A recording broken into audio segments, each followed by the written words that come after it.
Good afternoon, everybody, and welcome to this HEPI London Economics Nuffield Foundation event on higher education funding in England. It's fantastic to have so many people here. Thank you for making it to the right venue after we changed the venue because so many people wanted to come along. And we're the guests today of University of the Arts London, whose Vice-Chancellor you'll be hearing from later. Thank you, James. Your staff have been incredibly helpful and amenable. So thank you for that. The format for the afternoon is we're going to hear from Gavin Conlon and Micah Holterbeck from London Economics, who've done the research and will explain what they found and some alternative funding models. And we'll then have an opportunity to put any questions you want to Gavin and Micah. And after that, we'll have a panel who I will introduce at the time, rather than now, of experts to respond to it, who will get 5 minutes each to say what they want to say, and then we'll have another Q&A. We do have a very hard cut-off of 4 p.m. I know there are lots of people in the room who have other appointments, and I've got to be at Heathrow myself before 5. So that is a hard cut-off of 4 p.m. So we will try to keep it pacey and interesting. So with no further ado, I'm going to hand over to Gavin Conlon, who's led on this work. Gavin. Brilliant, thank you so much. So the first thing to do is say, again, reiterate my thanks especially to the Nuffield Foundation for funding this piece of work. Emily Tanner, also the members of the advisory group that were quality assuring and providing insight into the work. Okay, this is part of like a bigger project. So the Nuffield Foundation funded this general election briefing series. So we're looking at each of the 4 home nations, and we've already produced 4 reports for England, Scotland, Wales, and Northern Ireland. There's been a cross-country comparison. There's going to be 3 additional events, one in Belfast, Cardiff, and Edinburgh this week, next week. After all this finishes and we sort of take a breath, then we have to engage with all major political parties across the UK. So that's 16, 17 parties. And we're basically offering analytical support to those parties ahead of the general elections so that hopefully they're aware, essentially, or the level of understanding of the fees and funding systems in their own countries is better understood, and essentially any manifesto commitments or policies are better developed than they would otherwise be. And the final stage is when the parties start developing and publishing the manifestos, we're going to do a compare and contrast and try and identify where, what the impacts of the different policies, manifesto commitments might be. Okay, so thanks again to Nuffield. I'd also like to thank HEPI for contributing to this piece of these events, especially Emma, who's done Trojan work in terms of organising 4 events across the country. So, we all know that higher education funding policy has diverged. It's a devolved matter and it's diverged across the 4 home nations. And essentially we're in very different places in each of the home nations. So in England, there's been this movement away from grants towards loans. Almost everything is funded through loans. There's very small tuition, there's very small teaching grants, and essentially the whole system is funded by fees. This is represented by fees and fee loans. Essentially, we can see the removal of NHS bursaries, we see the removal of maintenance grants several years ago. Everything is loan-based. Higher education institution income is very high in England compared to the other 4 home nations, but essentially the cost is predominantly borne by students, graduates. Okay, we'll come to this later. In Wales, we've got a different system since Diamond, so the removal of non-means tested tuition fee grants and the introduction of very, very generous maintenance grants. This is the key characteristic of the Welsh system. Essentially, HEI income is medium, so we'll come to this later. And essentially the split, the burden of cost between the Exchequer and students, graduates is about 50-50.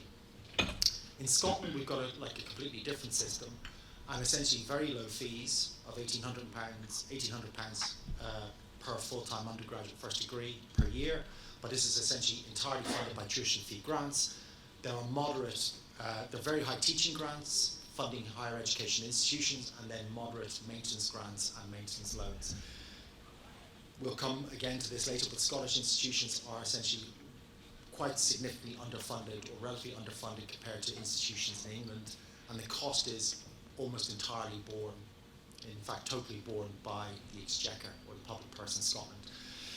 Northern Ireland, moderate fees, low to moderate fees. There's a high tuition there's a high teaching grant, and there are student number controls, as in Scotland. So the systems are very different, and I would just say in Northern Ireland, institutions are relatively underfunded compared to England again, and again the split between the Exchequer and students is about 50-50. To illustrate this divergence, I mean, England is on Plan 5 loans, Wales are on new Plan 2 loans, Scotland students are on Plan 4 loans, and in Northern Ireland I think it's Plan 1 loans. I mean, so the systems are completely different, and that's not even talking about sort of part-time, full-time students and different degree levels. What about the challenges? Okay, some of the real issues come up though, and this is facing all political parties in all home nations. The biggest problem is that we've got zero economic growth, literally. And this has been going on for a decade, and the result is that essentially the costs associated with student loans was spiraling. Okay, and hence in England this is why we see some of the reforms following Auger. We've had this problem of the erosion of the unit of resource as a result of inflation, so essentially the real unit of resource is about the same now as it was in 2006. The policy environment has changed. So any attempt by universities to sort of promote different income sources or income streams is being sort of almost deliberately shut down, and I'm talking about international students. And then public understanding of fees and funding is really problematic. So, Jess Lister from Public First will talk about the sweet spot for fees in England is about £6,000 to £7,000. It's political suicide to think about raising fees. And the problem is, in an election year, if you can't raise fees, what are you going to do? The real issues. So what we're going to talk about today, we're going to talk very briefly about the impact of, we're going to look at the current system in terms of fees and funding and who pays what and what are the effects on different types of students and graduates. We're going to compare this to England, Scotland and Wales and Northern Ireland, and then we're going to have a look, Mike is going to take over and she's going to look at essentially how did we get here? What was the pre-Auger system? What is the Auger system in England? Who's affected? And the last bit is what can be done to increase HEI resource in England? There's a lot of institutions that are having significant problems. There's a lot of redundancies in the sector. There's a lot of departments being shut down and faculty shut down. Something like 40% of the typical university's income is associated with domestic fee income from the regulated sector, i.e. undergraduates. Essentially, if that's frozen in nominal terms and costs are not frozen in any way, shape or form and are rising with inflation, that is deeply problematic. Okay, so we're going to talk about what can be done to increase HEI resources. So hopefully this will work. Okay, the current key fees and funding system. So at the moment, the cost of putting a cohort of students through the system, and we look at the 23-24 cohort of undergraduate students, all undergraduates, full-time, part-time, the cost of putting a cohort of students through the system is about £2 billion a year. Okay, and some of the bigger findings. So, about half of this, 5/8 of this is to do with teaching grant for high-cost subjects, and the rest is essentially the write-off associated with maintenance loans and fee loans. We estimate that the RAB charge is about 4%, and this is lower than other estimates.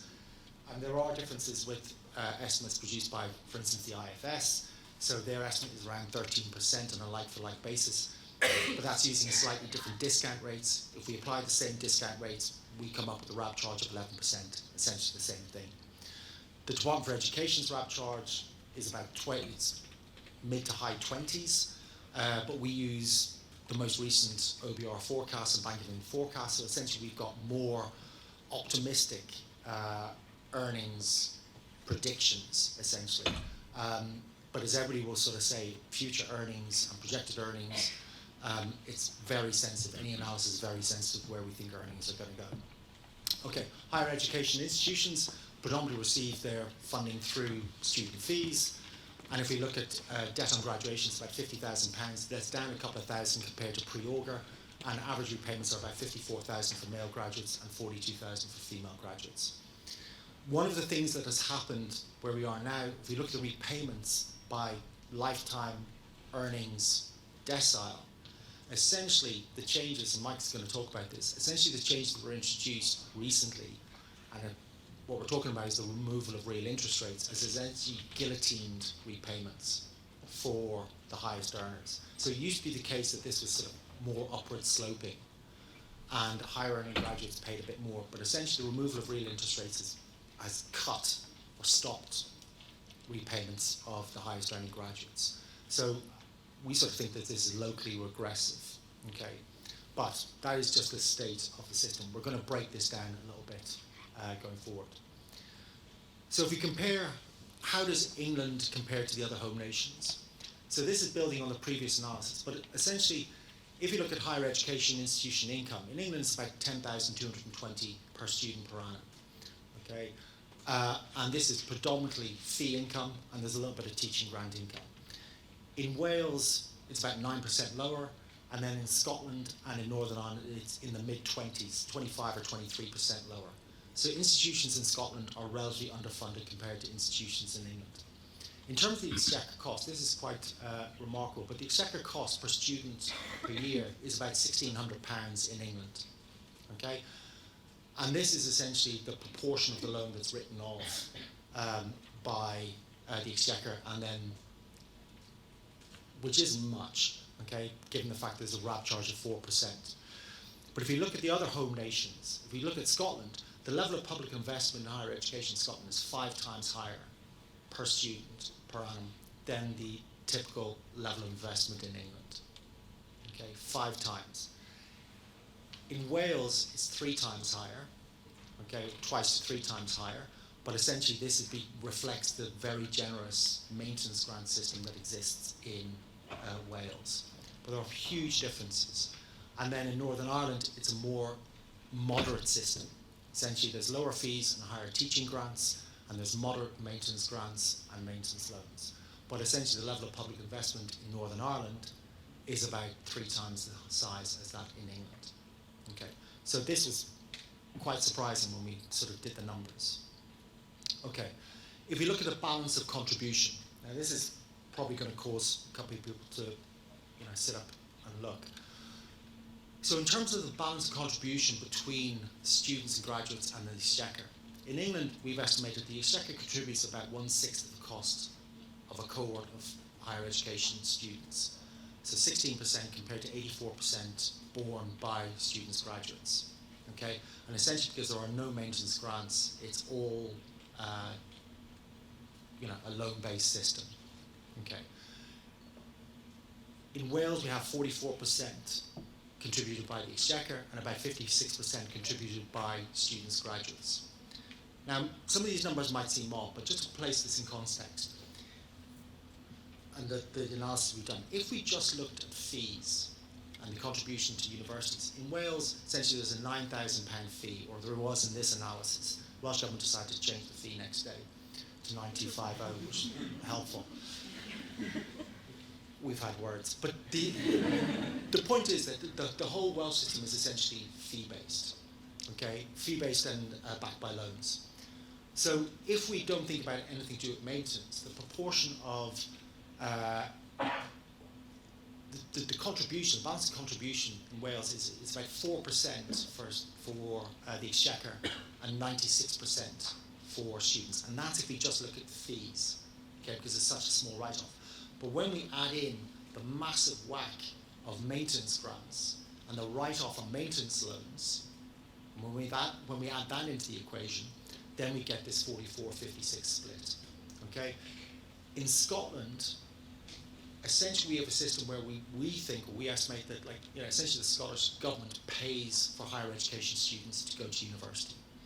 So 96%, if we just look at fees, 96% of the cost is borne by the Exchequer because there is a total tuition fee grant for domestic students studying in Scotland. So 96% is borne by students, and then about 96% is borne by the Exchequer, about 4% is borne by students, and that's essentially Scottish students studying in England.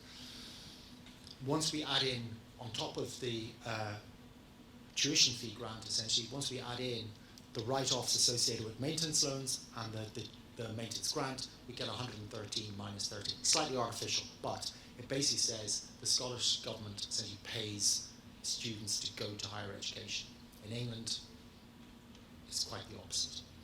And in Northern Ireland, it's a very even split. So remember, this is Plan 1. This is the old system, the pre-2012 system that's been updated with inflation. So that's where we are. So the systems are very different. Mike is going to talk about how we got here.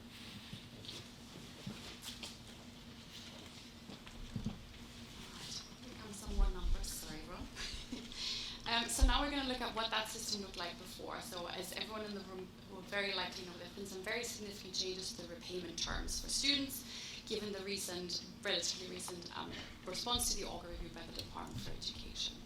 So we're going to talk through three main changes to the repayment terms for new students coming in from 2023-24.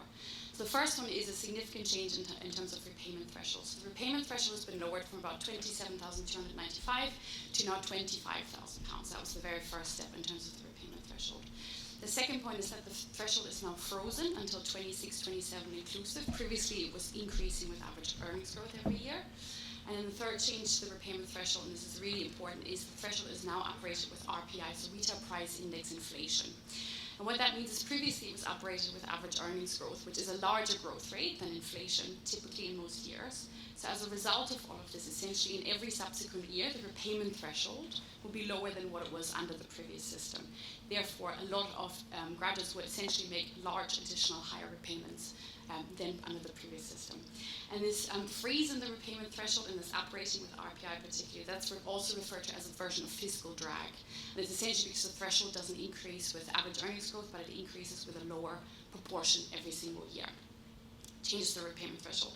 The second one, and this is also really important, was the removal of real interest rates. So previously, under the pre-Auger system, there were real interest rates of up to 3% in the system. So essentially, graduates with very high earnings would pay 3% plus inflation of interest on their loans. That has now been entirely scrapped, and we'll see that has had some very significant impact, particularly on the highest earners. So now interest rate is just pegged to retail price inflation, so just with inflation levels. And the third core change is an extension of the loan repayment period by 10 years, from 30 to 40. Again, a very, very significant change, and we'll see what that does in terms of repayment levels for graduates. Okay. Here we then look at the overall cost implications of all of these changes. So in the left-hand column, we've got the previous pre-Auger system, and on the right-hand side, we've got the current post-Auger system. And it's important to know a lot of people will talk about different repayment plans, essentially. So the previous plan for English students was Plan 2, and now an entire cohort has been moved onto a new Plan 5 repayment system. So that's the new cohort starting from 23-24 onwards. Essentially, everything's changed. And here we look at what the cost of the system would have been for that cohort under the old system. So in terms of Exchequer cost savings, these are very, very substantial because of these changes in the repayment terms. So the cost has gone down from about £1.3 billion to about £2.01 billion. So 1.12 billion reduction in Exchequer cost savings. That's about 36%. And essentially, there would have been additional costs, we'll see that in a bit, from the removal of real interest rates. But all of that is outweighed by the extension of the loan repayment period and also the significant lowering of the repayment threshold, including the fiscal drag. Again, we'll give a breakdown of that in a little bit. In terms of the RAP charge, that's also come down quite substantially. So our estimate is about 10.2% under the old Plan 2 system and 4.1%, as Gavin said, under the new system, the Plan 5. So about a 6.1 percentage point reduction. Importantly, no effect whatsoever on HEI income. That's a really important part of the Auger response. There was no change to the resources, teaching resources to higher education institutions. As Gavin said, it's a massive challenge to a lot of higher education institutions at the moment. And then at the very bottom of the slide, we've got average debt on graduation. So you can see that's come down slightly, essentially, because of the removal of real interest. And the most important part about the Auger response is the distributional effects in terms of lifetime repayments. So you can see for men, there's been a decrease on average of lifetime repayments by £7,500. For women, it's the opposite. For women's repayments have gone up by £10,000. So the most important part about the Auger response is the distributional impacts, which we'll come to now. Spoiler alert. Okay, in this chart we have the candle charts are the old system. This is the old Plan 2, so you can see these little dots at the top, sort of faded ones. And then you can see what happened under the new Plan 5, so the post-Auger system. This is the dark bars. What you can see is very substantial differences in terms of how that's affected graduates. So you can see in terms of the highest earners, so I think it's 4th decile up and onwards for men, and I think 8th decile onwards for women, their repayments have decreased quite significantly. And essentially what's happening here is because the threshold is lower and because the real interest rate has been removed, they essentially have less to repay because there's no more real interest, but also they repay much quicker because they make higher annual repayments, so they finish paying off the full loan balance much, much quicker. The opposite is the case for the lowest earners. So this first to third decile for men, and I think it's first to sixth decile for women. For them, the repayments have come up very substantially, and this is these important distributional effects. So because the loan repayment threshold is much higher, they do make higher annual repayments, but they still never actually manage, because their earnings are too low, never manage to fully repay the loan, even by the end of the 40-year repayment period. So they're kept in the repayment system for much, much longer. They make higher annual repayments, and as a result, you can see the entire curve essentially flattens, if you will. So the highest earners have their repayments guillotined, and the middle to high income earners have their repayments guillotined, and the lowest earners have their repayments actually increased. So what's happening is the DFE response to the auger system was essentially an effective subsidy from low earners towards middle and high income earners and towards the Exchequer.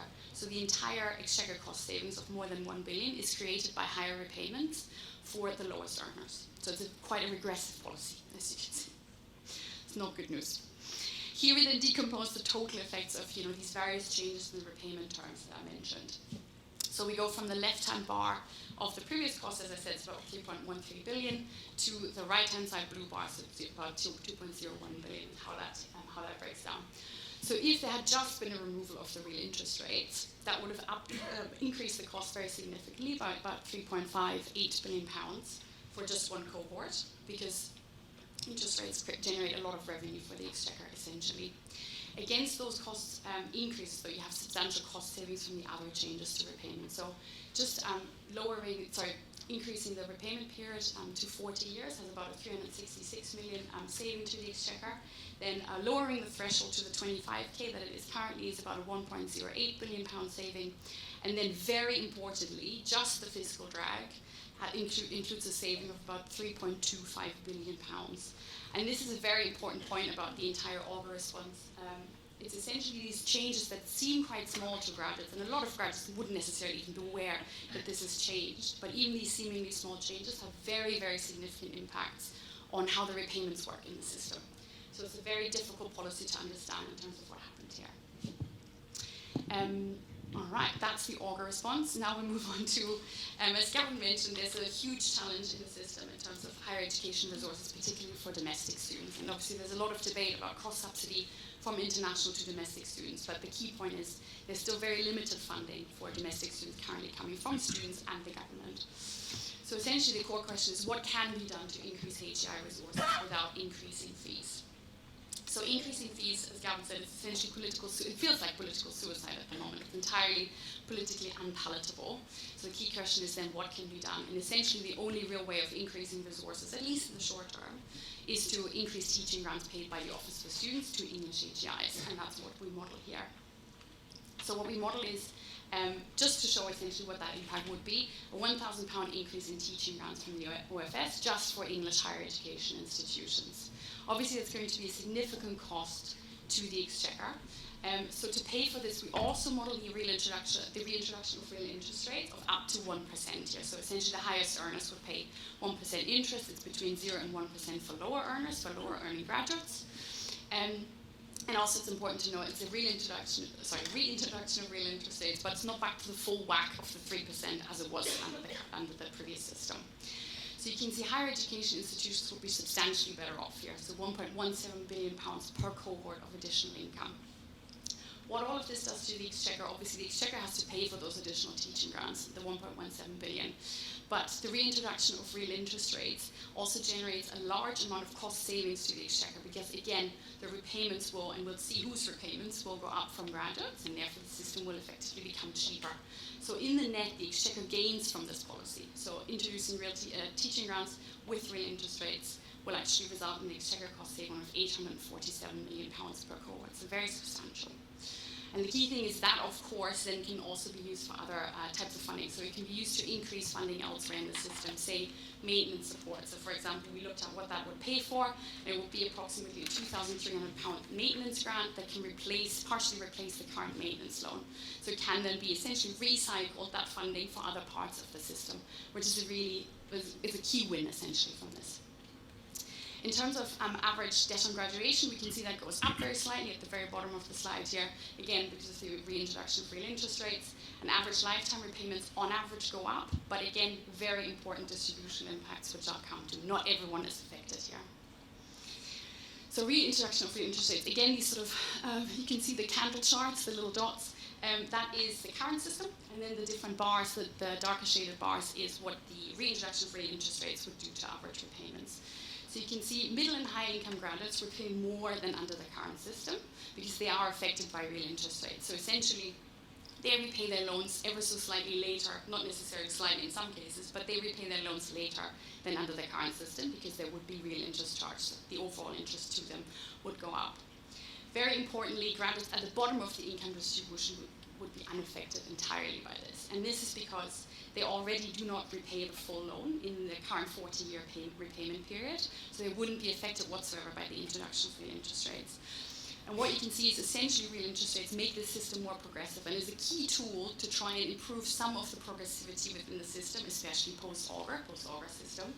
But it's also, interest rates are one of the most widely understood parts of the system, I would definitely say, also in terms of what impacts fee changes, for example, have. It's fees and interest rates that are very difficult to understand, but it's a very important point. They can help to at least make the system more progressive and generate additional exchequer revenue here.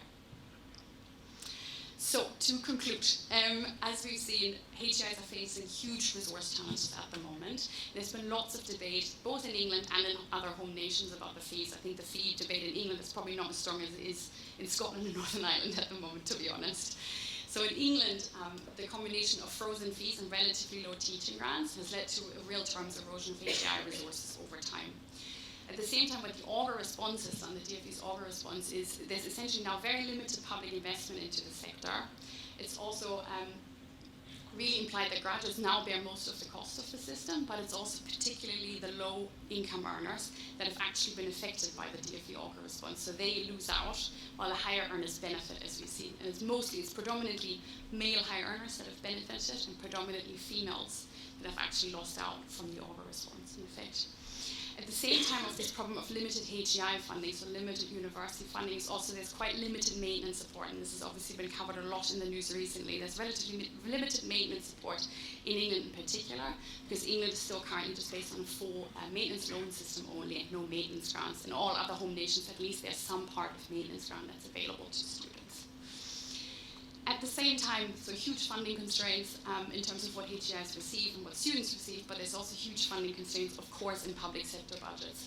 So public sector budgets across the UK are facing very significant pressures, and any changes likely need to be at least cost neutral to the Exchequer currently.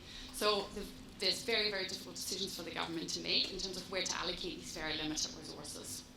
So ahead of the general election, it's all very, very complex, as you can see, and this is just England. We're not even talking about Scotland or Northern Ireland. Those systems are much, much more complicated.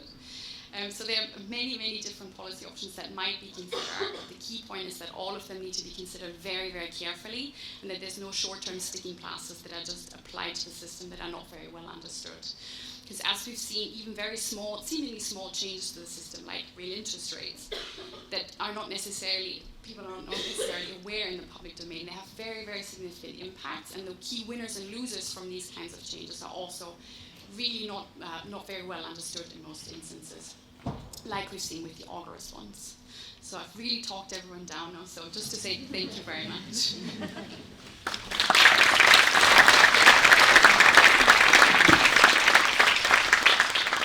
So before we move to our panel, I was going to say panel of experts, but more experts, I should say. There's an opportunity to ask Gavan and Micah any questions about their work before maybe we move on to the broader policy horizon. We've got just a few minutes for that. There is a roving mic in the room, so the lights are quite bright, but if you put your hand up, we'll get the mic to you. Come down the front here, Emma. I know who you are, Pam, but say who you are so people know. Hello, thanks. Thanks as ever. It's a neat solution, if I can put it that way. But my question is, I'm Pam Taplow, by the way, and my question actually is related to student support. Labour has said much more about the unfairness of student support. Is there any way, I know what this research project is actually about, but is there any way you've considered whether student support wouldn't trump this neat solution in England? So, are you suggesting should we look at student support as opposed to increasing higher tuition fees? Well, I don't think there's any prospect of higher tuition fees, so that's why I describe this as a neat solution. Okay.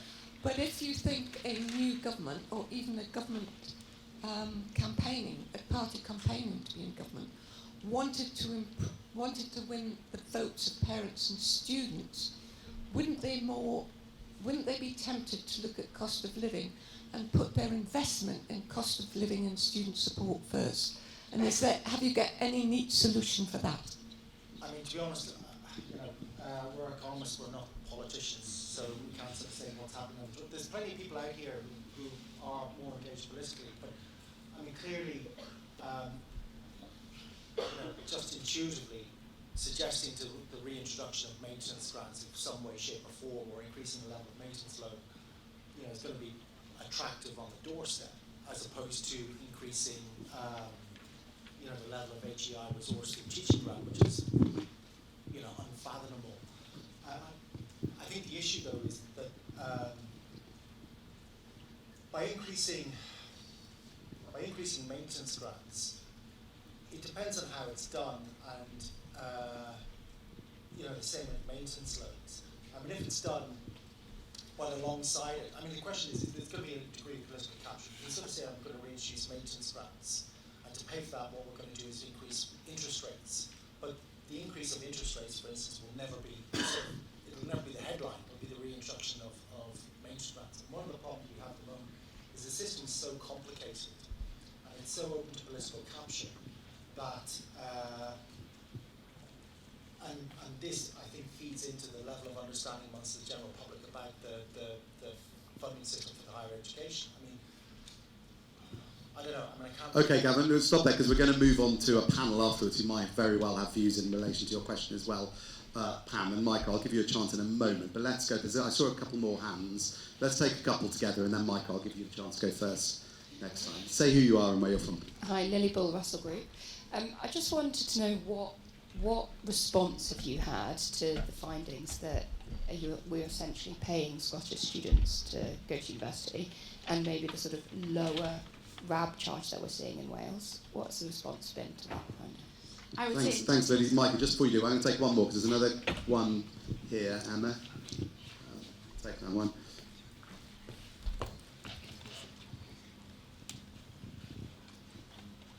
Lorraine Dearden, UCL and Nuffield trustee. I think your research is really interesting, and as someone working in this area for a long time, not surprising. I think it's really important to get the basic messages which you're showing in your picture out. So basically, a 0% real interest rate is regressive.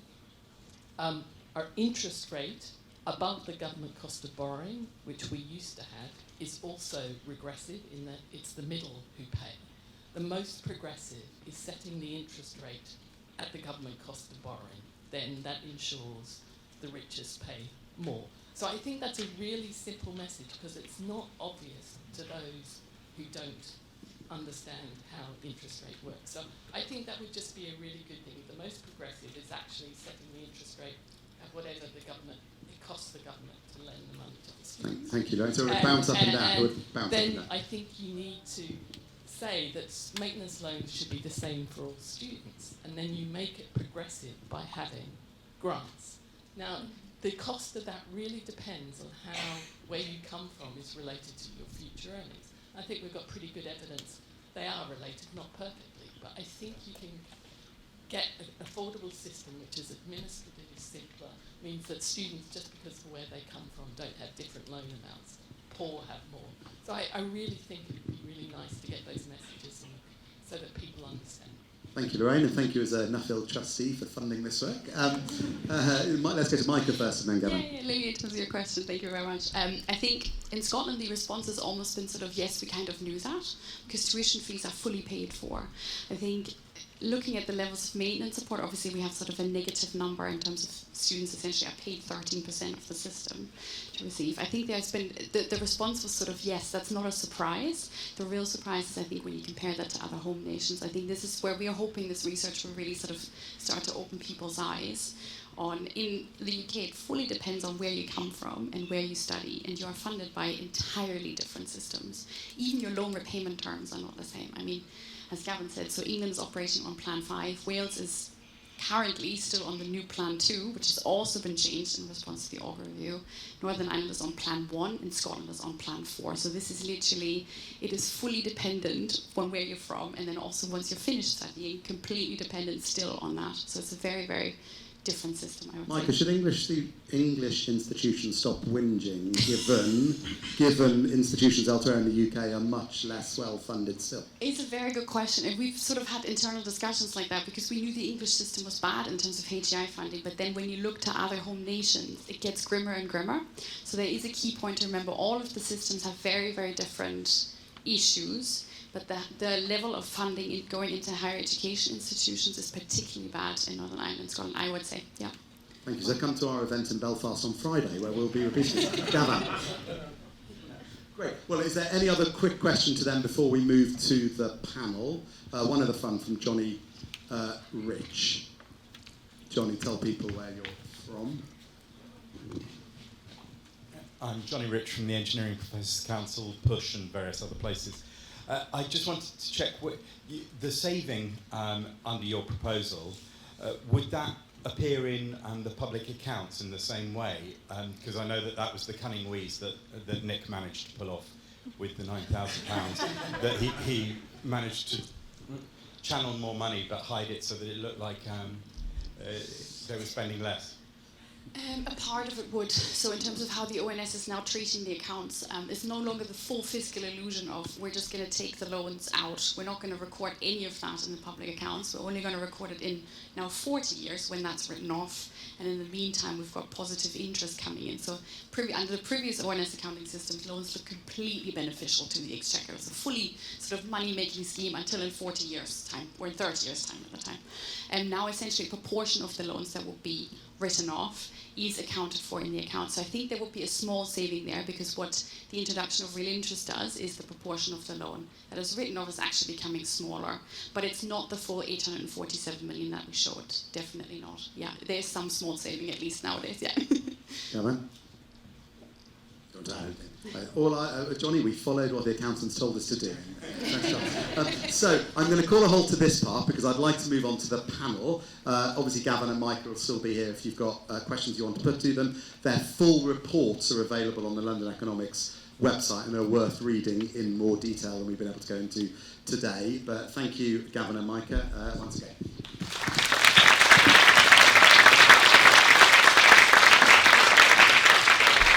So we're now going to move to a panel. We've got, if I could ask the panellists to come up and sit at the top table. We've got four experts. We've got James Purnell, who is Vice-Chancellor of the institution in which we are currently residing. He was previously, as many of you will know, Member of Parliament for Stalybridge and Hyde, and was in the Cabinet both as Secretary of State for DCMS, Culture, Media, Sport, and also Work and Pensions, and then he held in between working in government and working here very senior roles at the BBC, including in the BBC's education and radio areas. We've got Viv Stern. Viv Stern, again, many people in the room will know, Chief Executive of Universities UK. There's all sorts of things I could say about Viv, but I'll just leave it at she was awarded an MBE for services to international education in the New Year's Honours List in 2022. And was also awarded the European Association of International Education's Vision and Leadership Award and the Pioneer Outstanding Contribution to the Industry Award, which I think is testament to the work that she does for our sector. And then we've got Amira Campbell, who's current president of the University of Birmingham Guild of Students, and Amira has been focusing particularly on improved hardship support for those on the NHS bursary, on students' workers' rights, and we know, of course, that a majority of full-time students now are also workers in the labour market. And she organised a mayoral election student hustings across the West Midlands universities as part of her role, and she has experience in anti-racism liberation organising. And then, last but not least, we've got Diana Beach, who used to, a former colleague of ours at HEPI, our first Director of Policy and Advocacy, but now is Chief Executive of London Hire. I double-check, UAL are one of your members, so you're in one of your member institutions. And Diana has also worked for 3 different Ministers of State for University Science, Research and Innovation. I think it was Sam Geema, Joe Johnson and Chris Skidmore, is that correct? Good. Great, so I'll go in the order on my list, which means we're going to turn first to Viv. We've asked the panel to just respond within 5 minutes, so there's plenty of time again for audience participation afterwards. So Viv, over to you. Great, thank you very much. First of all, I want to say thank you to Gavin and Micah, because I think that you're doing work that desperately needs to be done. There's a kind of thicket that we are in, that we've got to somehow hack our way out of, and the only real way to do that is to understand the often quite surprising effects of, moving various parts of the system. The second thing is, I think that although I felt I had a pretty good idea about the way that what was once a sort of a system which was coherent across the UK had diverged in quite significant ways. I think the analysis that you've done, even I was quite surprised by the extent to which we've gone in different directions. I think the third thing I would say is that my brain hurts.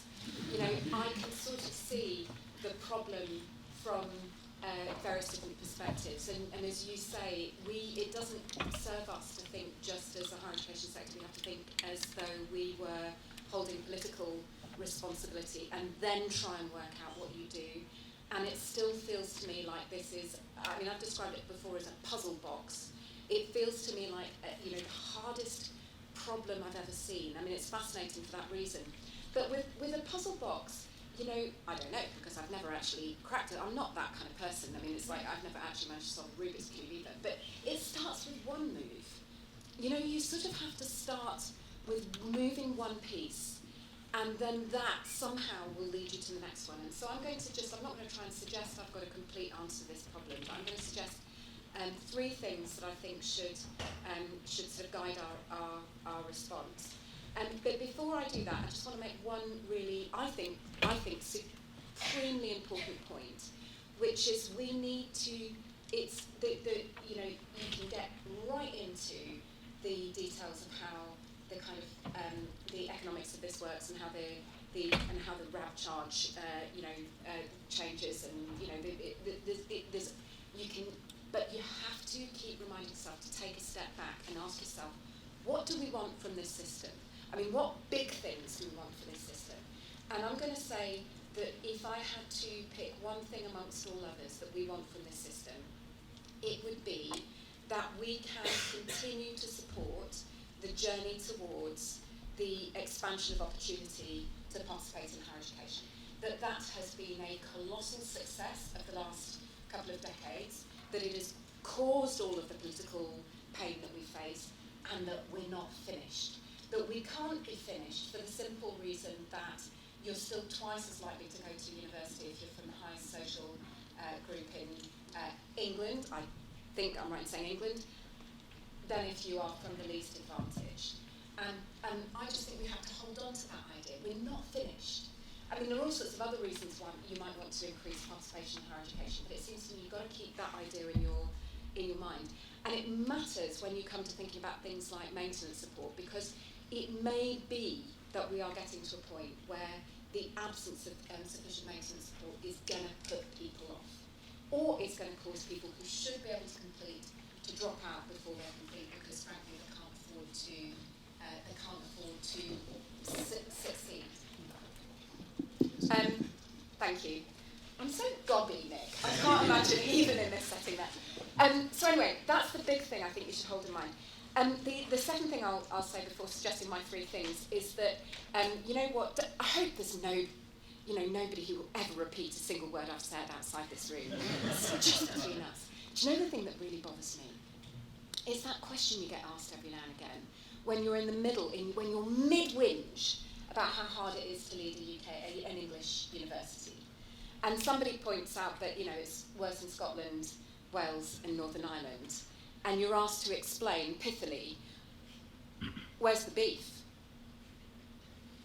You know, where's the proof that your level of funding is, you know, why is it they seem to be managing? And I hate that question. I can't answer that question. We have to be able to answer that question. I've got the beginnings of the answer to that question, the caps, the number caps in Scotland, a cap on the kind of, expansion of participation that I talked about. There are probably other ones when you look at the research system, you know, given that you have to subsidise your engagement in research, is there evidence that in some, in Scotland and Wales, it's beginning to frustrate participation in research? But I hate that question.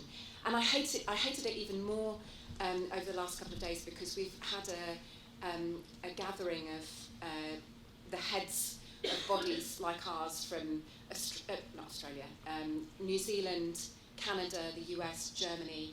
And, you know, when you talk about financial sustainability across those systems, you have to remind yourself that of the OECD countries, England, the English system, you know, is spectacularly well-resourced.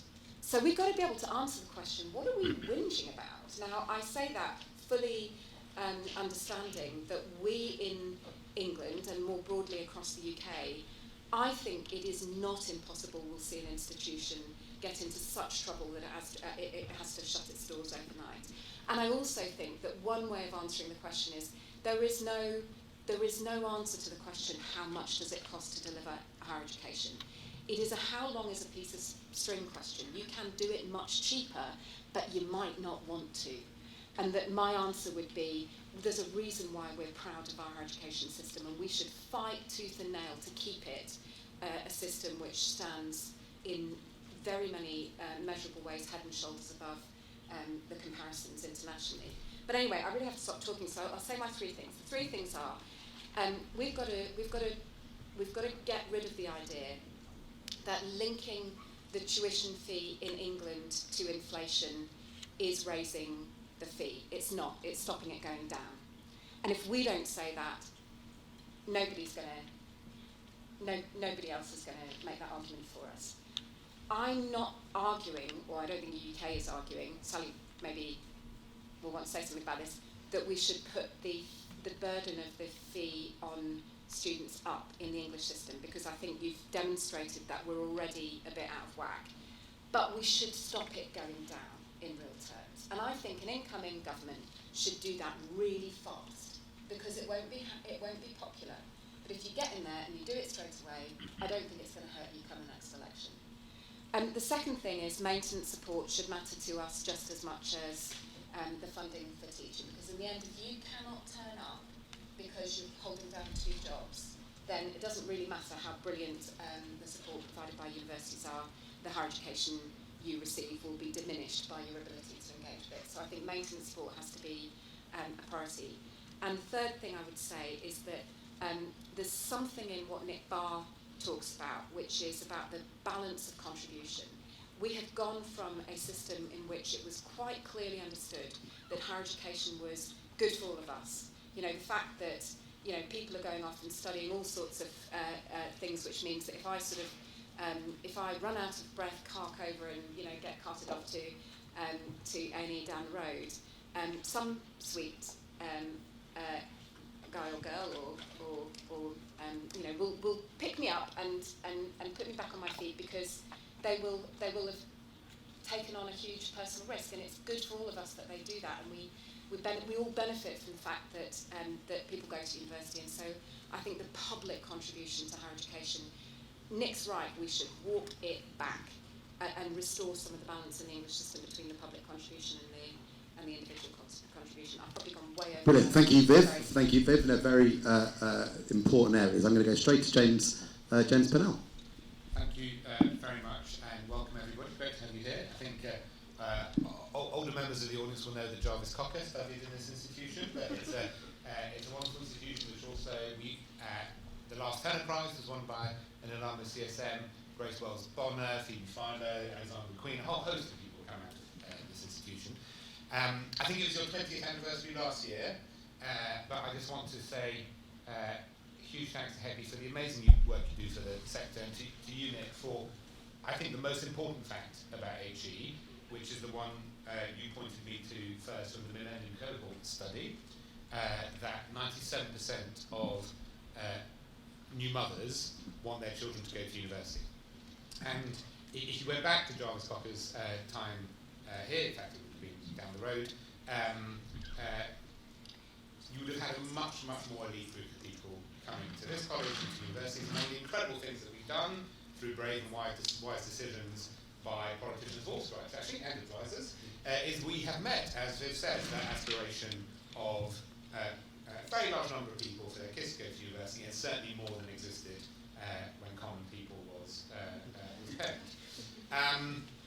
However, I fear that that is now at risk, partly because some politicians are going off the consequences of those decisions that they were part of making in the first place, when they are faced with the reality of what it means.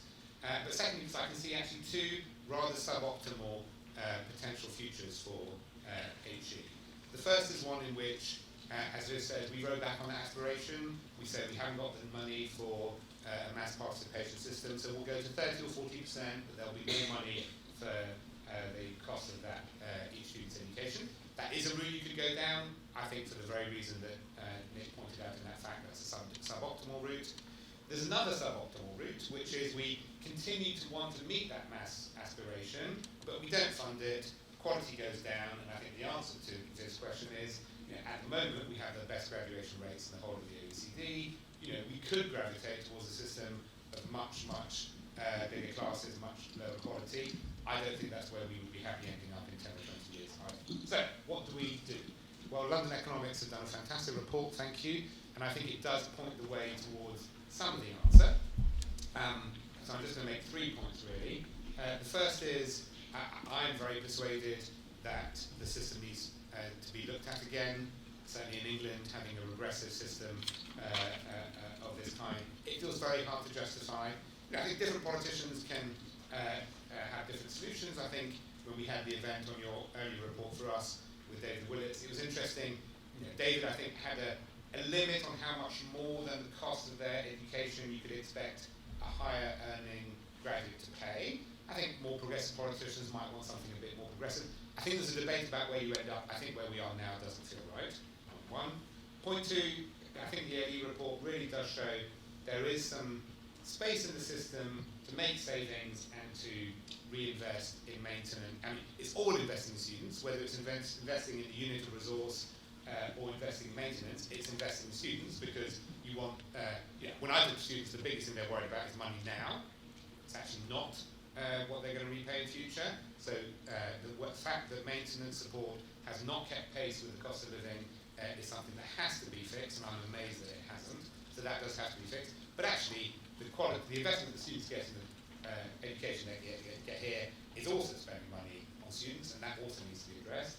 Do you think was it Pam in the front row? To your point, actually, I think in the report there's an option which looks at bringing in the living wage for students effectively, and from the nearly £1 billion that you say from the 1% interest rate, you could do that and have some money left over for an increase in the teaching grant. So there is an option there.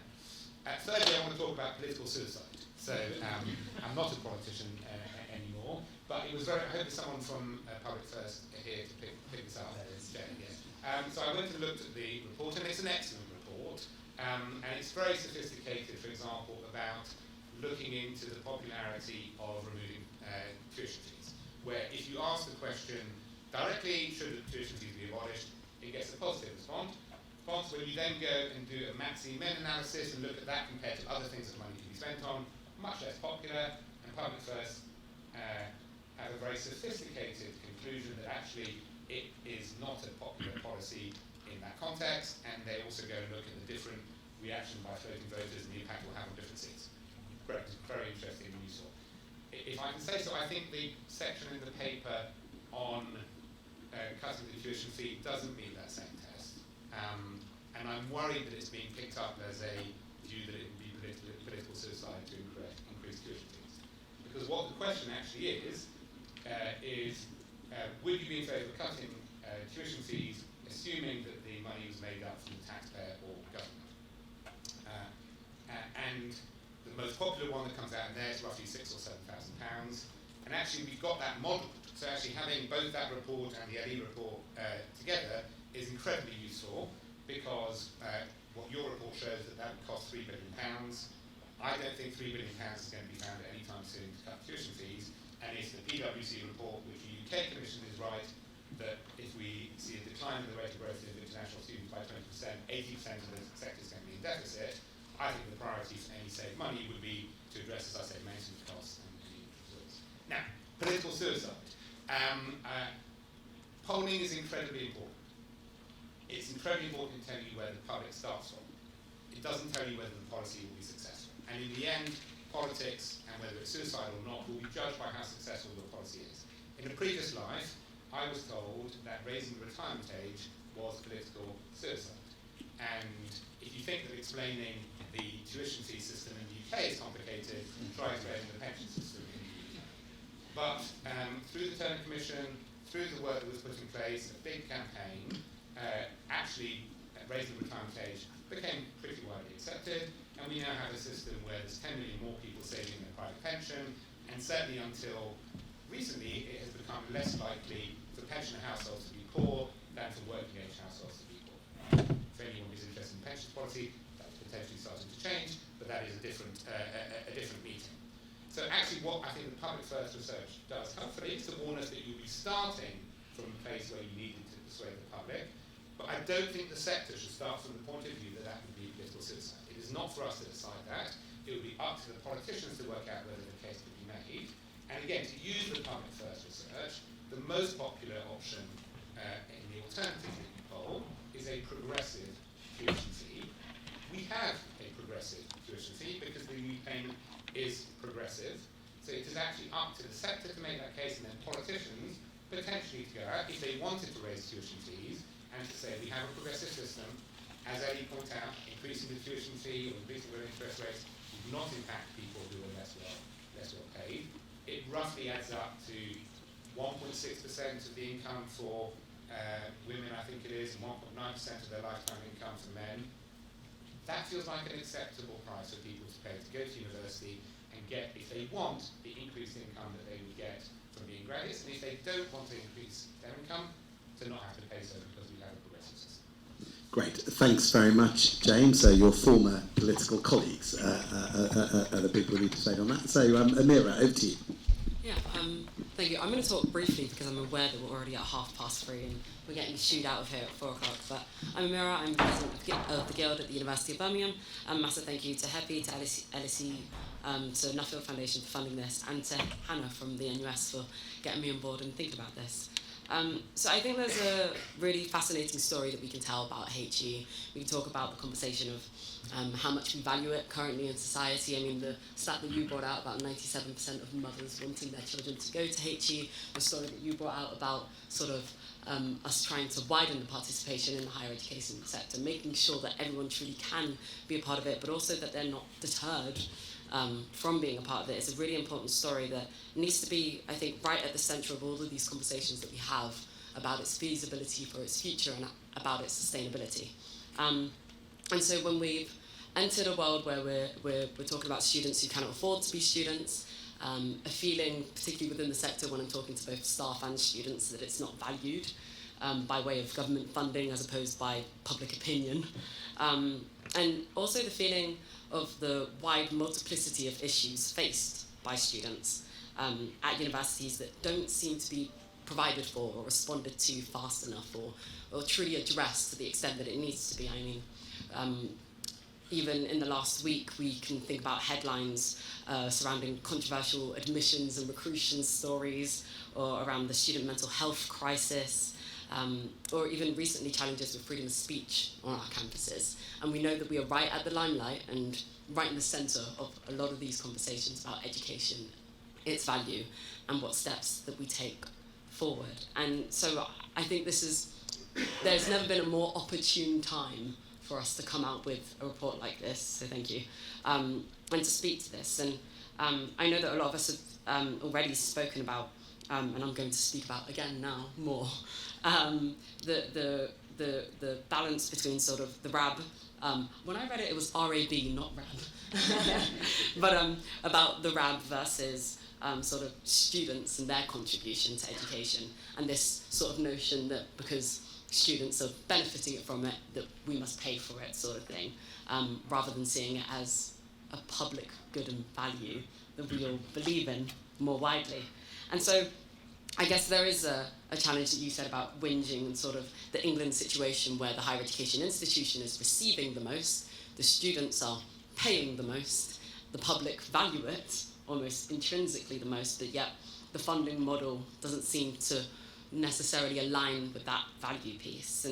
And I guess the conclusion piece that we need to get to must be one where we all believe in fighting for the value of education and a funding system that reflects that.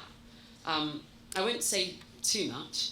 I remain fervently worried about all the same situations that we've sort of were spoken to in my description, which you so eloquently provided, thank you. But I think if I were to leave with one thing, there is definitely challenges between translating the public opinion versus the public need. And so, although I hear some of the things that have been already echoed and expressed on this panel, I think sometimes we have to understand that if we all believe in investing to receive that resource, we must also believe in ensuring that that resource is still accessible. And so that'll be a real challenge. The conversation about the maintenance grants and looking at other systems of funding across the different developed nations is a really important one. That comparative piece wildly affects the experiences of students on campuses, their response to things, the beliefs that are held. And I think it's really interesting the culture that is breeded through the different funding schemes that we have, which is a really interesting conversation to also have. Thank you, Amir. I think that sets us up very nicely for the same conversation we're going to have in the other three parts of the UK as well, of course, where there is a greater recognition of the public good. So, Diana, over to you. Thank you. Thank you very much, Nick, and good afternoon, everyone. I've got a really difficult job. It's never easy going last on a panel anyway, but it's triply difficult today going after these fantastic speakers. But without risking sounding like a joke, we've heard a national perspective, an institutional perspective, and an important student perspective. So hopefully what I'm going to bring to the table today is a regional perspective. And Vivian, if you think it's hard defending the English situation, do you want to try defending London only? Because that's my job. But I'm going to give it a go today. Because whether you like London or not, it is actually a good place to start when it comes to higher education policy. Because whatever happens in the policy landscape tends to be felt in London: bigger, better, worse, different. And that is because we are a city of extremes. Just to give you a taste of it, we've got the largest student population of any English region. We've got the highest operating costs on average of any English region, with providers themselves more likely to be leaseholders than landholders, something that's often overlooked by policymakers. And we've got the biggest inequalities in our student population in the country. I could go on, but that hopefully gives you a flavour of the landscape. Now, when I think about the fees and funding situation for my members, and indeed English universities as a whole, I've been starting to say that universities and their vice-chancellors are getting boxed in. And they're getting boxed in because on the one side you've got the decreasing value of fees, as we've just heard from London Economics. On the other side you've got increasing hidden costs. We've heard James mention pensions already, but we've got essential hidden costs as well. There's student mental health and well-being support that's all essential to the student experience. And then, of course, someone from the Russell Group earlier, we've got the full economic costing of research. A lot of that teaching grant, let's acknowledge cross-subsidies, does go to research. And if we're going to be world leaders in that area, then we've got to maintain that somehow.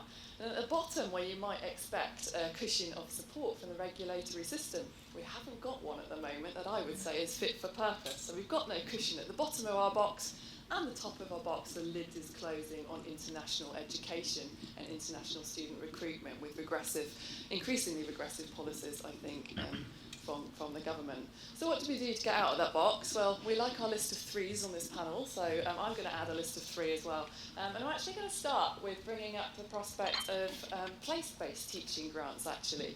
Now, some of you may recall when I came to London Higher about 3.5 years ago, one of my first things in my inbox was the abolition of the London waiting. So London institutions had traditionally got a little bit more money to account for that higher operating cost, but the former Education Secretary, Gavin Williamson at the time, didn't think that was a good idea. It wasn't commensurate with the levelling up agenda, so basically £64 million were wiped away from under the feet of London universities overnight. Now, I know that the days of arguing for a return of the London waiting are behind me, and I'm not here today to do that, but what I think there's an argument for is let's acknowledge the cost of living crisis that we're in, and let's acknowledge the differences in England as a whole. England's a big place, we've just seen from the map. There are higher cost regions than others, and this is not just a London perspective. Big cities, Manchester, Liverpool, Birmingham, Bristol, Oxford, Cambridge, you could argue it costs higher to operate, to pay the wages of staff and institution in those places. So is it worth, I'm just going to put on the table to economists over here, coming up with a 3 to 5 tier model that would give universities costs in the teaching grant that are proportionate to their places? If we want a fair and proportionate system, isn't that one way of doing it? Another thing I want to bring up is the so-called Strategic Priorities Grant, again another legacy of our friend Gavin Williamson, who actually redesigned the teaching grant, or the T grant as we'll call it, to actually give a higher cost premium to those strategic priority subjects, STEM mainly, science, technology, engineering, maths and healthcare subjects, and actually take away some money from what I can say are creative and humanities. Now we're sitting in one of the world-leading creative institutions. What do you do if you can't cross-subsidise from some of those STEM disciplines, but you're not small enough to classify as a world-class small specialist institution to get that top-up funding from the OFS? Is that fair? Is it fair when those institutions are doing some of the hardest widening participation work as well, actually taking people from the most disadvantaged communities and putting them in to good graduate outcomes? That's another way that we could be thinking about the Strategic Priorities Grant. So what I'd like to see is a bit of innovation, I guess, rather than seeing a T grant as a block grant, but actually to reflect the nuance of this country, nuance in terms of region, but nuance in terms of provider size. And then third and finally, I've hinted at it before, but I really think that this debate, we need to see things in the round. We need to acknowledge the important cross-subsidies for universities and higher education institutions as a whole. Teaching is one part of it, research is another. So I think we do have to make the maths add up between what is happening on the teaching funding side and the research funding side. So we're not relying on the T grants to subsidise the research grants. And this is why I'm probably a bit of a parrot, that I'm really an advocate for bringing the teaching and research parts of the brief back under one ministerial portfolio, so we actually have someone in Whitehall that understands that and can actually see the ecosystem that we operate in. Thank you. Great, thank you, Diana. Lovely, succinct and very clear. So I'm now going to open it up to the audience. We've got a roving mic. I can see a question over. We will have a roving mic in a second. I can see a question over here, which Emma will come to. Middle, furthest to the left. Emma, stick your hand up again. Furthest to the left, in the middle there. So I'll take questions in 2s or 3s, and I'll ask the panel to be succinct so we can get as many in as possible. Okay, I'm Mike Larkin, and I'm very concerned about student welfare, but that's not what I'm going to talk about here. Quite a few years ago, I was at Queen's University Belfast. I was on the governing body and on the finance committee. And I did a detailed analysis then, with the figures I could find, that showed that the Queen's University Belfast, where its funding wasn't as good as it is now, was clearly the most efficient university in the UK in terms of output versus income, easily ahead of everybody else. The question I want to say is we've had all those perspectives, but the thing that was bothering me was the impact on staff welfare pressures on staff, and the impact of those efficiency savings on how you deliver stuff to students. And that wasn't mentioned. So Great. some comment on the Thank you, Mike. efficiencies and staff welfare. Thank you. Staff-student ratio is another point. There's one over here. I'll pass you my microphone. Do say who you are. Thanks, Nick. Tom Owen Smith, Sums Consulting. I'd just like to pick on a point that most of the panel touched on this in some form, but particularly it was Amira and Viv touched on it. And it's around the point that we don't really have best, I guess, policy discourse around universities and higher education as a public good. And I'd be really keen to get the panel's views on, what could be our in on changing that discourse and changing that conversation. What persuasive, arguments can we use? What can we bring in around that? Whether that is around a national context, if I'm not being too naive around this, even in a kind of international context, and the role of universities in kind of sustainable development on a larger scale inside and outside the UK. So really keen to hear people's views.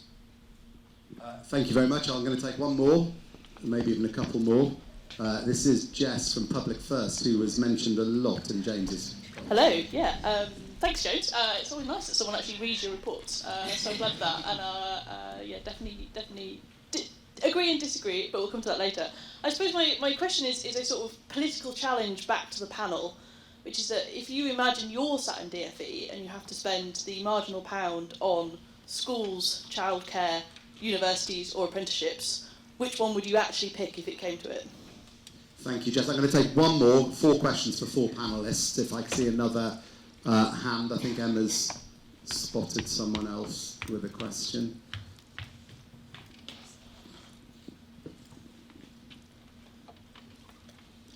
Richard Middleton, I'm a trustee at RADA. It seems to me that a lot of this conversation is how do we describe what the reason is and what's the political cover for an increase in the teaching grant. If we go back a step, teaching grant was intended to cover to a certain degree access and participation, therefore social mobility. And we've got the Vice Chancellor of Wolverhampton recently suggesting that that's how the increase in funding from the Exchequer to universities should be described as some kind of social mobility premium. He shoots himself in the foot, I think, by then arguing, well, that would be disproportionately distributed amongst universities and therefore potentially unfair. We've had the argument from some on the panel to say, well, we should just do it because we need to do it because of the public value in universities and therefore tuition fees need to increase. Can I suggest a third option, which is increasingly universities are being required to provide care and support for their students way above what was initially intended in any description of the teaching grant tuition fee initially, particularly post-COVID, and we're seeing increases in funding in schools and other venues in education post-COVID to recognise the massive care needs of students at whatever level. So is this an option for describing why universities need more money to do their job more effectively? Thank you. Thank you. So we've had 4 questions. I'd like, ideally, to get squeezed in 1 or 2 more, so I'm going to ban the panel for answering more than 2 of the questions each, because then we might get another quick round of questions in and we'll go reverse order. Diana. Thank you, Nick. I'm still scribbling down some questions. So I'm going to start with Jess first, because that's the most difficult one to answer and someone's got to do it. I spent a lot of time in the DFE arguing for money for universities. That was my dark past. And I think we've got to face it, that for as long as universities in England stay in the DFE, we're in the non-compulsory part of education. So the money is not going to go to us. We're at the end of the list. So the way around it, I'm going to fudge your question, is to get us out of the DFE. We need to be back, going back to what I said earlier, under one department, ideally a Department of Business and Trade, who actually brings in that innovation and export sides as well, and recognises us as business. I know academics probably in this room don't like to hear the business side of it, but that is fundamentally what we are. So we need to get out of the DFE, so that's my answer to that one, a bit of a fudge. And the question over here, which was about universities as a public good, and how do we change the discourse. as it is at the moment, we are probably going to be at the end of the list of government priorities again, not just the DFE priorities. But what we need to be doing now is painting ourselves as the solution to the national challenges. Who's going to fix the NHS workforce? Oh, universities. Who's going to fix the teacher training shortage? Universities. And we can do that for a number of sectors and industries. So I think we need to be getting out on the front foot together, all the different groups, and make sure we're putting that out there. And not just speaking to the sector, speaking to the people outside so that they understand it, because it's that public engagement that's going to make the difference. Thank you, Diana. Amira. Didn't know we were skipping over. 2 questions, you say. I'm going to tackle some of the questions about sort of welfare for staff and students, because one of the things that we often say on our spaces in our campuses is that sort of teaching conditions are learning conditions, right? And we know that there is an intrinsic relationship between the two. But I think that also relates to the conversation that you're bringing up, sort of how do we provide the support in terms of the pressure that a lot of higher education institutions are currently under to provide support to students that perhaps aren't to the same scale they are for their staff. And so there's a wider piece about how do we support the external institutions that exist to support welfare and health and all of those different things. We feed into institutions like the NHS. We know we have a failing non-continuation, non-retention rate in the NHS, which is partially relating to some of the issues that we have.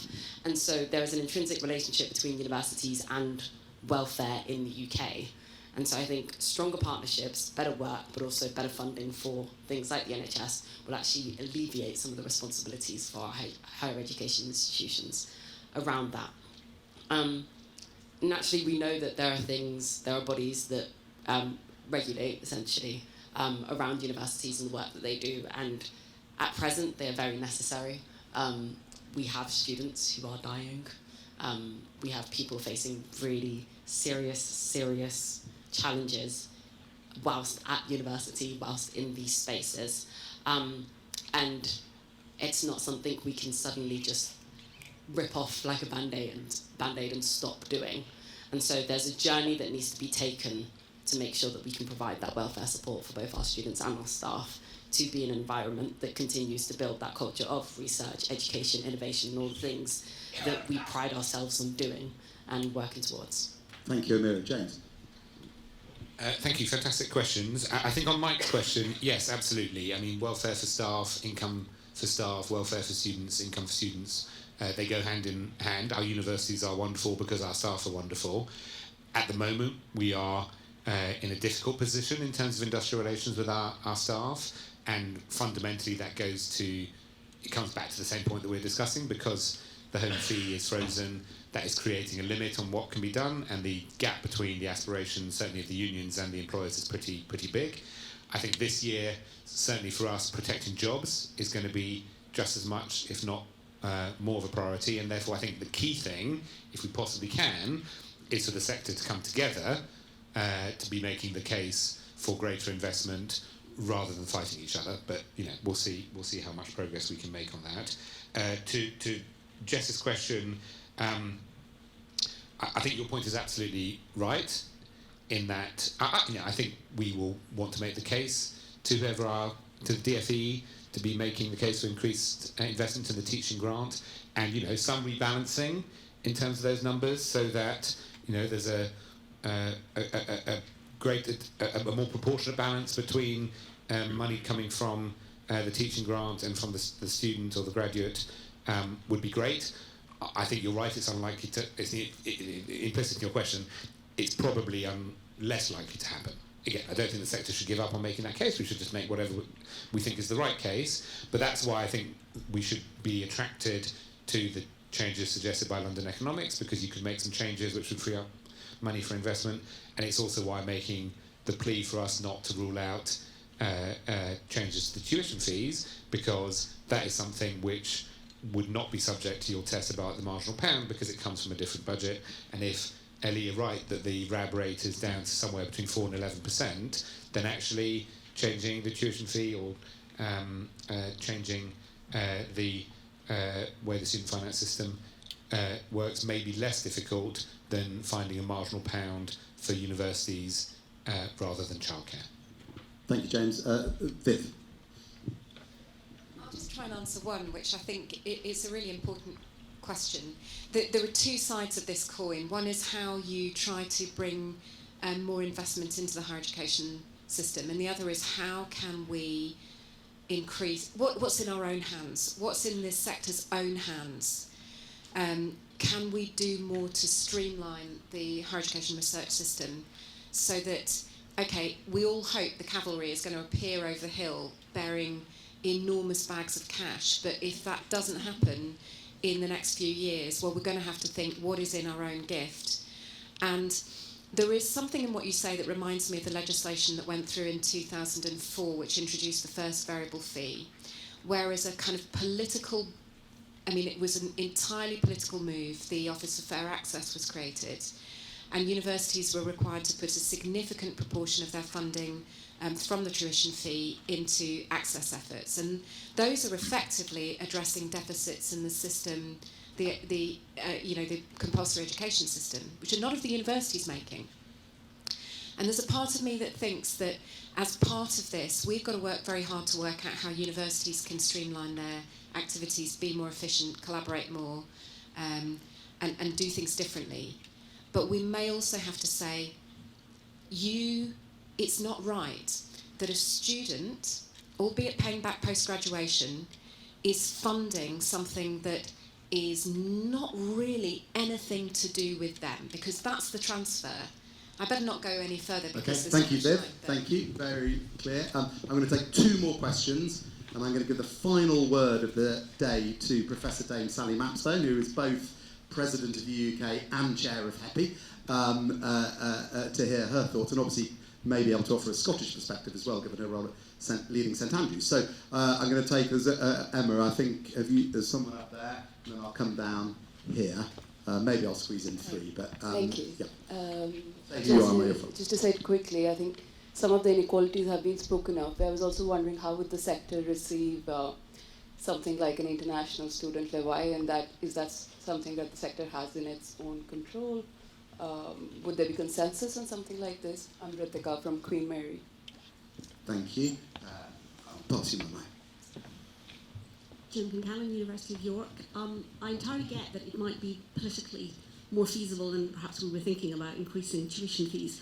But I guess the danger is you might do that and still find, because of the policies that are now being implemented on international student recruitment, which is still going to be rather necessary for other cross-subsidy, that you've made a politically unhelpful decision and you're still no better off in terms of financial overall system outcomes. And so I think we perhaps need to model that rather more carefully. Thank you. There's one, I see two. Go on, we'll squeeze both these two in if you make them really brief, and if the answers are really brief as well. Paul Kirkham, Chief Exec at ICMP. Could we move the debate away from this toxic headline fee number and start talking about credit or module-based pricing? Losing confused. Thank you, Paul. Alan Hilton, affordable accommodation for students. Surely universities could help a lot by building accommodation provided for their students at a level that they can afford, and then the cost in terms of the maintenance allowance wouldn't be such a big issue. Great, thanks very much. I'm going to limit the panellists to 30 seconds each, I'm afraid. So accommodation, maybe the London people in particular might want to pick up. Let's go to Diana. I was writing an answer to module-based.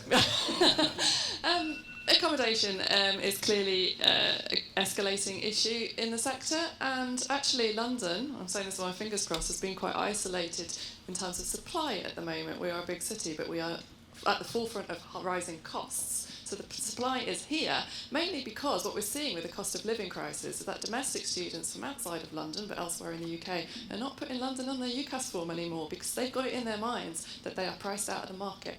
So actually there's more supply here, but the rising costs are actually putting people off. There's actually some other, maybe some smaller major university cities that are at the forefront of that. And just really, really quickly, on the module-based pricing, Paul, you're absolutely right, and I touched on it. That's what I meant by the unfit regulatory system at the bottom. It's still predicated on a certain three-year, 4-year full-time degree, and it's not moving with the times on the lifelong learning and the modular provision. So we haven't got that cushion of support, and there's definitely more work that needs to be done on that, again, looking at the economists. Thank you, Diana. James? International students, yes, we need both. We have to make the case and to continue picking on Jess if I can. You know, the polling, I think, shows that international students are actually generally very popular. The only reason that that is a political debate is they feature in the net migration numbers. You know, the ONS are doing a review of whether they should still be counted in that way. If you took them out of those numbers, actually there's a win-win, which is it's growth for the economy, creating money for reinvestment into public services, including universities, and it's good for universities in terms of the income. Thank you. Viv. On lose and confuse, it's going to make me think, but my instinct has been part of the problem with our system is it's so bloody complicated. I'd actually like it if we're going to do something to take the opportunity to sort of try to repackage and help people understand what the income contingent loan scheme really is, because I think we missed the chance to do that. On the levy, no, we should not levy international students. We are already, I'm going to say something which please don't repeat outside this room. I think we are so lucky that we attract students from all over the world to be part of our universities. And, you know, if you'd asked me 15 years ago, I would have eaten my own eyeballs rather than suggest that there was a cross-subsidy between international student fees and domestic fees. We're now reliant on them to fund domestic education, and I think it's wrong. And so, no, we should move away from cross-subsidy towards funding the education of our own domestic population. Thank you, Viv. Amira? I mean, to speak on that thing, we might not have the choice to stay with over-recruiting on international students, regardless, with the way that some of the numbers look like they're going, but also the sort of extortion and exploitation of sort of the global world in the name of funding something that should be regarded as a public need and good is a concerning indictment to our sector. In terms of the raising tuition fees being a more feasible direction, I express concerns around that direction. I don't know if it is more feasible than the work around teaching grants. I mean, we've seen it stayed still we've seen the resistance around it moving for multiple years. We've seen the challenges that universities have had, and actually we end up dividing our staff, students, and our sort of management of within the higher education institution when we start these conversations. Thank you. Amir, sorry, were you going to say one more thing? About accommodation, can I? Yes, very quickly. I'm going to pass thanks to that. And to speak to accommodation, obviously, as you expressed, there's a wide range of issues across where you go to places like Manchester where people are living in different cities in order to attend university, and then you go to London, as you said, there's a little bit more opportunity, but it's incredibly expensive. I'm blessed to be in Birmingham where the most affordable accommodation isn't the university-provided ones, but the homes that people take with landlords who can often be problematic. So there is a wider piece that really needs to be done to address the accommodation issues faced by students. Right, Nick has to get to the airport, he has to leave in about two minutes, so I'm very conscious of that. So I'm going to be extremely brief. What a terrific 90 minutes, and thank you everybody for your contributions. I do want to thank again Central St Martin's, UAL, James and the Spirit of Jarvis Cocker for hosting this afternoon. The Nuffield Foundation for funding the research, London Economics for undertaking it, and Gavin and Micah for showcasing it so effectively that although it did make the brain hurt, we also really understood where you were coming from. So thank you very much for doing that. Our panel for engaging so effectively and for giving us a real range of viewpoints, but also everybody here for really showing that expertise is not confined to the stage. Everybody here has a very strong stake in getting this right. And you've really shown that this conversation is not going away. A lot of the debate over the past year has been about whether we need essentially revolution or reform in relation to fees and funding. And I would say that there's a very strong engagement here for the reform agenda, and a lot of ideas about what should go into it. I think Vivian's point that we've got to be sensible and appreciate that there is going to be, there probably will have to be, some element of quid pro quo in relation to all of this, as the sector itself presents what it can do to reform itself, along with reform of the fees and funding system, is going to be an important element. But crucially, we need whoever comes in as our next government to have the courage to do something quickly, the creativity to work with this fiendishly complex system, and the clarity of expression to get something in place which we can all understand and all work with. So let's press them for that, and thank you all for your contributions today.